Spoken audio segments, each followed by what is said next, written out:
মধ্যপ্রাচ্যের রাজনীতি ও সামরিক উত্তেজনার ইতিহাসে দুটি দেশের নাম বারবার সামনে আসে, ইরান এবং ইসরায়েল।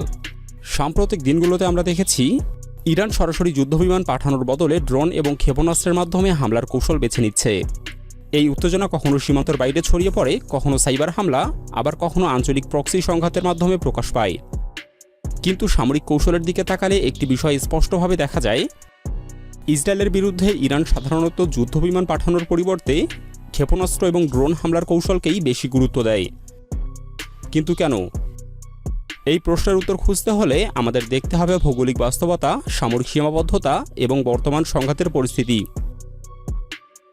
প্রথম এবং সবচেয়ে বড় কারণ হলো দূরত্ব। ইরান থেকে ইসরায়েলের দূরত্ব প্রায় 1500 থেকে 2000 কিলোমিটার।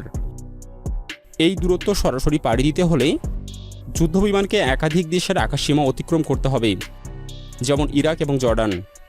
এই দেশগুলোর আকাশসীমা মধ্যপ্রাচ্যের সবচেয়ে নজরদারিপূর্ণ অঞ্চলের মধ্যে পড়ে। রাডার নেটওয়ার্ক, সামরিক নজরদারি এবং আকাশ প্রতিরক্ষা ব্যবস্থা এখানে সবসময় সক্রিয় থাকে।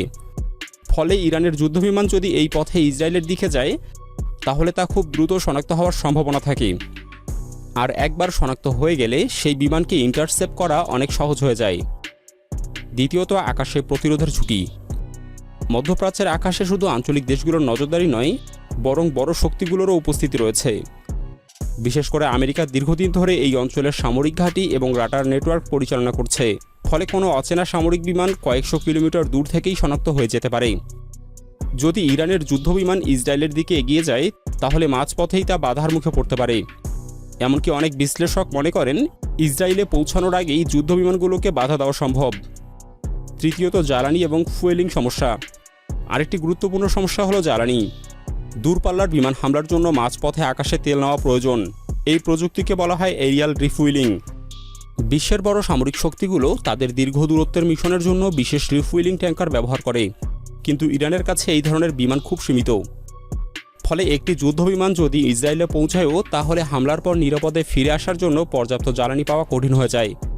এই বাস্তবতা ইরানের জন্য বিমান হামলাকে অত্যন্ত ঝুঁকিপূর্ণ করে তোলে। চতুর্থত, ইরানের বিমান বাহিনীর সীমাবদ্ধতা। আরেকটি বড় কারণ হলো ইরানের যুদ্ধবিমানের প্রযুক্তিগত সীমাবদ্ধতা। ইরানের অনেক যুদ্ধবিমানই পুরনো প্রজন্মের। এর মধ্যে রয়েছে F-14 টমক্যাট এবং F-4 ফ্যান্টম 2, যেগুলো মূলত 1970-এর দশকের প্রযুক্তি। এর কারণ হলো দীর্ঘদিনের আন্তর্জাতিক নিষেধাজ্ঞা।